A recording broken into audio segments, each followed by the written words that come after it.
आदरणीय दादा आणि जमलेले सर्व शेतकरी भावांनो, माता भगिनी, पत्रकार भवन, आज खंडेनवमी आहे आणि खंडेनवमीला दादा हत्याराचं पूजन होतं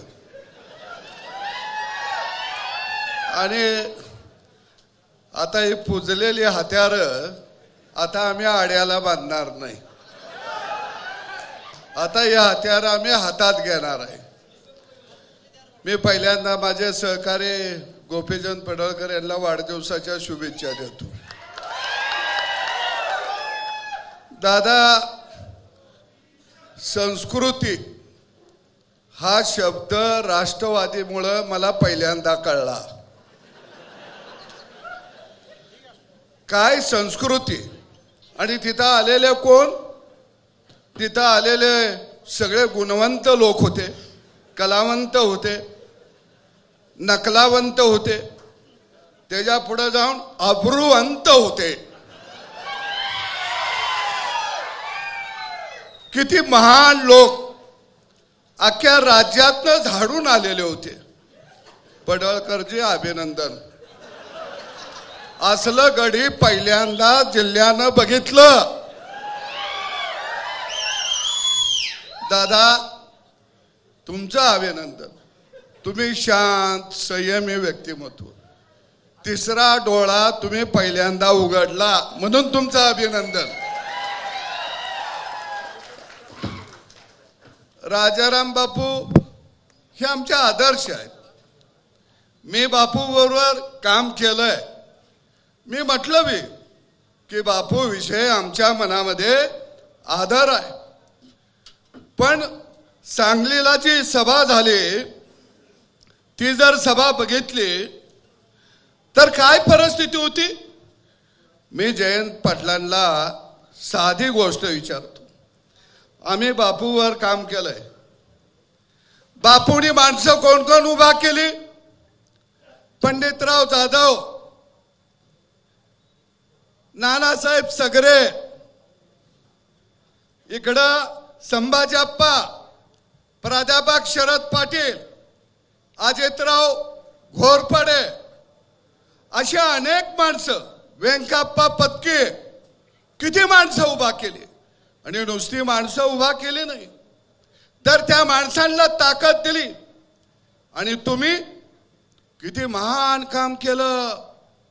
तिकडं नानासाहेब सगरे, कवठे मंका सहकारी साखर कारखाना तुम्ही घ्यायला निघाला. अरे 60 एकर जमीन विकली, कर्ज भागतय. नाही, तो कारखाना मला पाहिजे. अरे जे संभाजी पवार राजाराम बापूंच्या बरोबर ज्यावेळी लढले, उभा राहिले, त्यावेळी सांगलीमध्ये अनेक वेळा अप्पांच्या वर जीव यांनी हल्ला झाला, अनेक वेळा झाला.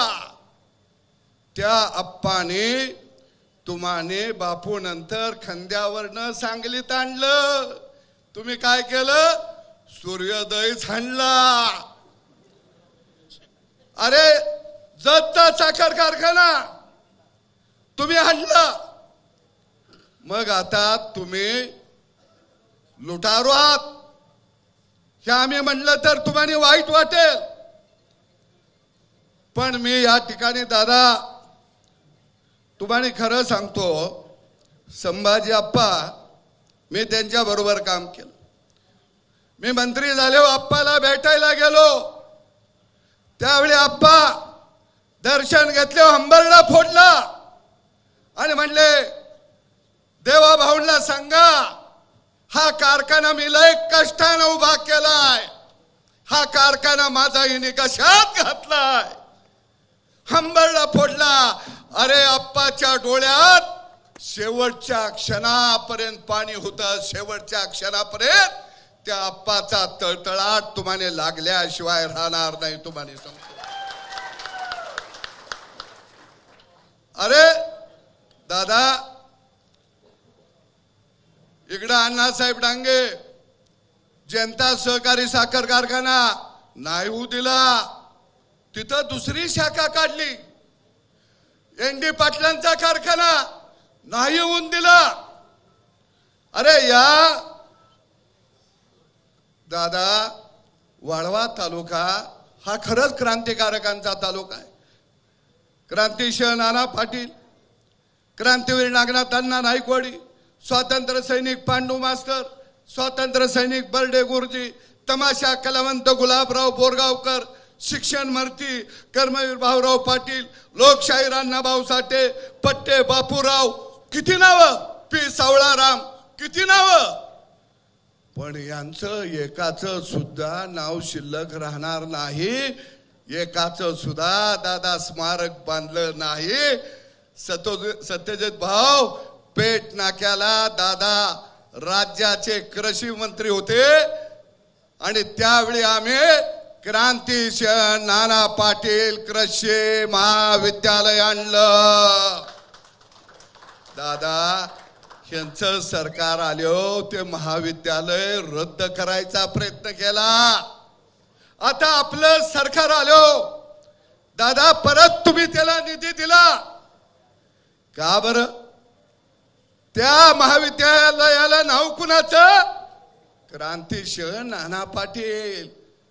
आमच्या बाचं नाही दिलं, नाना पाटलांचं दिलं. पण यांना त्यांची अलर्जी.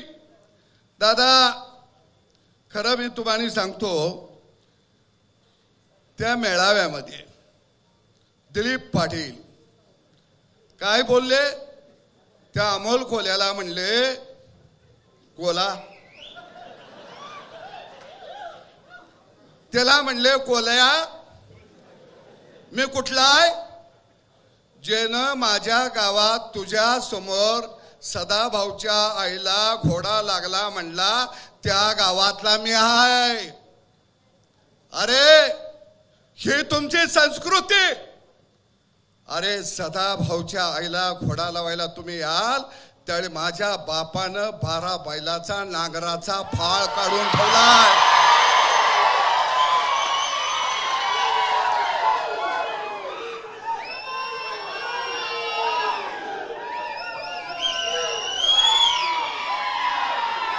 अरे तुम्ही उद्याला शिल्लक राहणार नाही. पण दादा मला वाईट काय वाटतं, एवढं वाईट शब्द वापरले हो.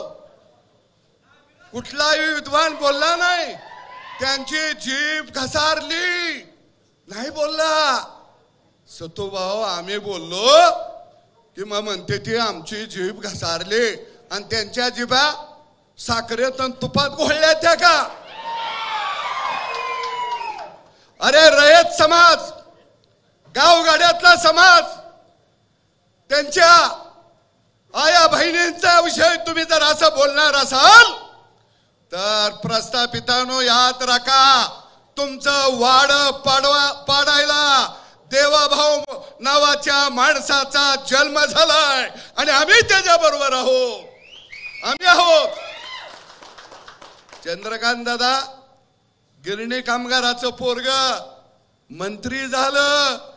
दादा त्यांना ते चालत नाही, कारण दादा वाड्यातला नाही, दादा गावगाड्यातला. त्यांना गोपीचंद पडळकर चालत नाही, कारण ते 12 बुलतेदाराचा आहे. त्यांना सदाभाऊ मंत्री झालेला चालत नाही, का तर तो रयतेतलाय, गावगाड्यातलाय. ते दिलीप पाटील म्हणलं सदाभाऊला हक्तानं ससा गावला. अरे 35 वर्ष मकरंद भाऊ तुम्ही आहे, 35 वर्ष या राज्यामध्ये शेतकऱ्याच्या प्रश्नावर लढलो. 265 गुन्हे माझ्यावर आहेत. मी येरवड्याच्या जेलमध्ये गेलो, कळबा जेलमध्ये गेलो. दिलीप पाटील तुमच्या गुन्हा कुठला आहे? थांबा, मी बँकेचा रिपोर्ट आणलाय.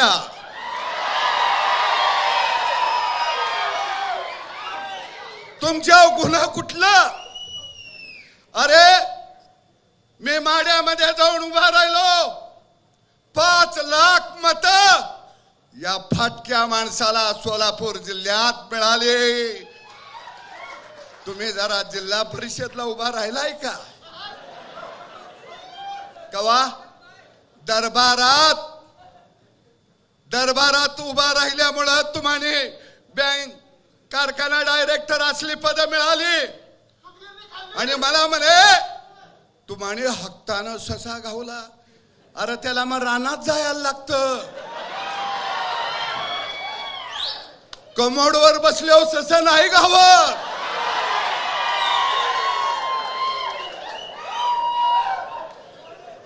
अरे तुम्ही आम्हानी शिकवू नका. आणि म्हणून दादा मला 2003 साली बावची फाट्यावरती जयंत पाटलाच्या गुंडाने मारलं. अरे त्यावेळी तुम्हाला वाईट नाही वाटलं? त्यावेळी संस्कृती नव्हती. आणि दादा दुसऱ्या दिवशी संपूर्ण जिल्हा रस्त्यावरती आला. सगळं भाजप रस्त्यावरती आलं. संभाजीप्पा सगळी रस्त्यावरती आली. सांगली जिल्हा बंद पडला. दादा माझी आई त्यावेळी पेठ नाक्याला 20-25 बायका घेऊन रस्त्यावरती हायवेला उभा राहिली ती. मला प्रचंड मारलं. तर माझ्या आईनं 3 तास जयंत पाटलांना सांगतो, अरे दरबारात माणसं कसली ठेवली ती तुम्ही. 3 तास माझ्या आईनं रस्ता रोको केला. ज्यावेळी आईला पोलीस उठवायला गेले त्यावेळी आईनं सांगितलं, काळजाचा तुकडा इथं येत नाही तोपर्यंत मी उठत नाही. माझ्या आईनं डोक्यावर डांबरीवर डोका आपटला. माझी आई रक्ताबंबाळ झाली. 3 तासानं दादा पोलिसांनी मला तिथं नेलं. मी आंदोलनात होतो त्यावेळी दादा माझी आई उठून मला मिठी नाही मारली. माझ्या आईनं बापाच्या फडक्यात बांधून आणलेली भाकर सोडली आणि सदाभाऊच्या मुखात तो भाकरीचा तुकडा घातला. आणि पत्रकाराने विचारलं की आई तुमच्या लेकराला मारलंय, तुमचं मत काय? त्यावेळी माझ्या आईनं दादा एवढं चांगलं उत्तर दिलं, माझ्या लेकराला कुणी मारलं त्याला मला शिव्या शाप द्यायचा नाही. माझ्या लेकरानं या काळ्या आईच्या उदरात रक्ताचं 2 थेंब सांडलं. माझं मन आबाळा एवढं मोठं झालंय, हिमालय एवढं मोठं. अरे अशा आईच्या पोटी आम्ही जन्माला आलो आणि तुम्ही बाहेर सभेत तुमच्या खासदारासमोर आई बहिणीनं शिव्या देता. तुम्हाला वाटतं सदाभाऊ हा शेतकऱ्याचा पोरगाय, गावगाड्यातला पोरगाय, रयतेचा पोरगाय. पण मी यांना सांगतो, अरे आम्ही फाटकी माणसं आहे, जरूर फाटके आहे, पण स्वाभिमानी आहे म्हणून आम्ही लढतो. याद राखा, तुम्ही जर आमच्या वाटला केला तर आम्ही तुमचं वाड उद्ध्वस्त केल्याशिवाय राहणार नाही, हे ध्यानात ठेवा. दादा मला तुम्हाला विनंती करायची आहे की जिल्हा मध्यवर्ती बँक ही जी दादा चौकशी झाली, या पहिल्या चौकशी समितीनं 44 मुद्द्यावरती दोष ठेवलाय. अजून माझ्याकडे 2 भार आहेत आणि त्याच्यामध्ये आता आपण 88 अन्वये जी चौकशी लावा. हिने साखर कारखाने विका, पण साखर कारखाने तात्या दादा 400 कोटीचा कारखाना निलाव्यात काढायचा आणि 50 कोटीला विकायचा. वरच्या कर्जाला गोल मारायचा. 400-500 कोटीची मालमत्ता हिने 50 कोटी 40 कोटीला घेतलेले आहे. हिने खोट्या कंपन्या काढल्या दादा.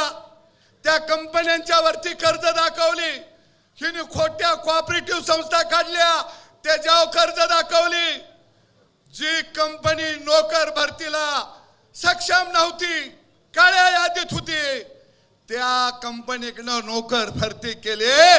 30 लाख 25 लाख 40 लाख रुपये एका एका कॅन्डिडेट कडून हिने घेतलं. दादा आता परत त्यांना परवानगी दिली 500 नोकर भरती करायला. 500 गुणिले 30 लाख लय मोठं घमाय. 150 कोटीचं ह्या बँकेवर प्रशासक नेमा आणि घोटाळा भातरांच्या वरती कारवाई करा ही मागणी आमची आहे. दादा ह्याच्या पुढे जाऊन मी तुम्हाला सांगतो, या विरोधामध्ये एक सुनील फराटे नावाच्या पोरानं आवाज उठवला. तेजाव दादा हिने अब्रू नुकसानीचा, अब्रूदार माणसं ह्यांची अब्रू व्हायला लागली. माझा आरोप करता का? अरे मला तुमचं सगळं माहिती आहे, पण मी बोलणार नाही. मला बोलायच्या वेळी माझ्याकडे पोतं भरून आहे. मी तुमच्याबरोबरच होतो की, त्यामुळे मला माहित आहे योग्य वेळी काढू.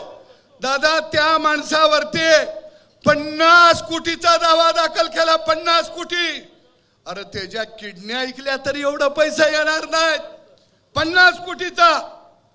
आणि म्हणून दादा या बँकेची चौकशी झाली पाहिजे. दुसरं दादा मी खरं सांगतो तुम्हाला दादा, हे गडी लय भारी आहेत. आपली सभा झाली की तुम्हाला येऊन भेटणार चोरून. नाही यांचा डावच असतो. तुम्हाला भेटणार. दादा तुमच्यासारखा माणूस नाही आहे का? हा दादा तुम्ही प्रचंड अभ्यास होय. दादा तुमच्यामुळं लई विकास होतो. या हे खरं नसतंय दादा. मी मंत्री असताना बी अशीच करायला याची तर पुन्हा पळाली. राष्ट्रवादी ही पक्ष नाही दादा, ही टोळी आहे. टोळी लुटारूंची. राष्ट्रवादी हा पक्ष नाही. राष्ट्रवादी ही गुंडांची टोळी आहे, हा पक्ष नाही. व्यासपीठावर म्हणले तो सध्या माझं नाव घेत नाही. उगाच मंत्री झालो, उगाच आमदार झालो, बारामतीला पाणी पाजून आलो. या आता ह्याचं नाव दादा मी कशाला घेऊ? पावट खाऊन वास याला मला काय गरज पडली दादा. आणि म्हणून मी दादा म्हणलो, गोपीचंद बोलले, मी म्हणलो नाही बोलायला पाहिजे होतं, आदर करायला पाहिजे होता. सत्यजित भाऊ मी चांगलं बोललो मी, मला घोडा लावला. मग रात्री गोपीचंद बोललं, भारी वाटलं.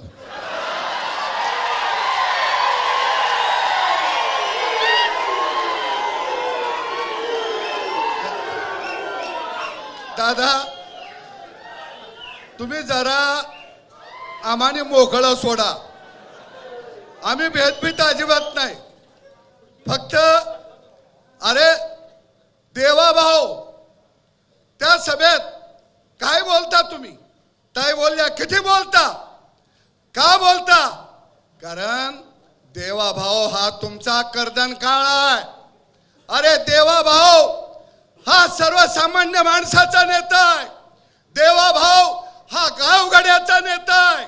देवा भाऊ प्रस्थापितांचा कर्दन काळ आहे. तुम्हा लुटारूंचा कर्दन काळ आहे. म्हणून तुम्हाला देवाभाऊचा राग आहे. पण या सगळ्या लुटारूंना सांगतो, त्यानं कारखाना काढला नाही, सूतगिरण काढली नाही, मेडिकल कॉलेज काढलं नाही, त्याने कुणाचं जमिनी लाटल्या नाहीत. निष्कलंक मुख्यमंत्री या राज्याला मिळाला. पण दादा प्रॉब्लेम काय आहे माहितीये का? आडनाव फडणीस. प्रॉब्लेम इथं आहे. त्यांना फडणीस जाधव गरीब तुमच्यासारखा पाटील मराठा चालत नाही. ते म्हणते ते आम्ही जहागीरदार, आमच्या 7-12 आहे राजकारणाच्या पटलावर. अरे तुमचा 7-12 नाही, तुमची आता नावं इतर हकात सुद्धा राहिलेली नाही. ते सोडा. आणि म्हणून काय काय घडी मला दादा म्हणले त्या गोपीचंदला जरा आवरा की. मी म्हणलो कसा आवरायचा. अरे आम्ही सत्तेसाठी जन्माला आलो नाही. गावगाड्याला तुम्ही टाचाखाली ठेवलं. रयत समाज बहुजन समाजाला पायाखाली ठेवलं.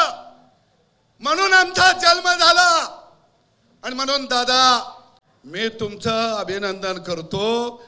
तुम्ही तिसरा डोळा उघडला. आता 2 हातांना आम्हाला आशीर्वाद द्या. आमचं जरी रक्त सांडलं तरी दादा चालेल.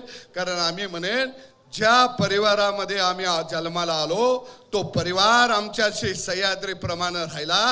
आणि देवाभाऊसाठी सदाभाऊ असेल ना गोपीचंद असेल, आमचं रक्त जरी सांडलं आणि प्राण जरी गेला तर ते म्हणेन आमचं सौभाग्याचं लेणं आहे. मरण सुद्धा सौभाग्याचं आलं. धन्यवाद.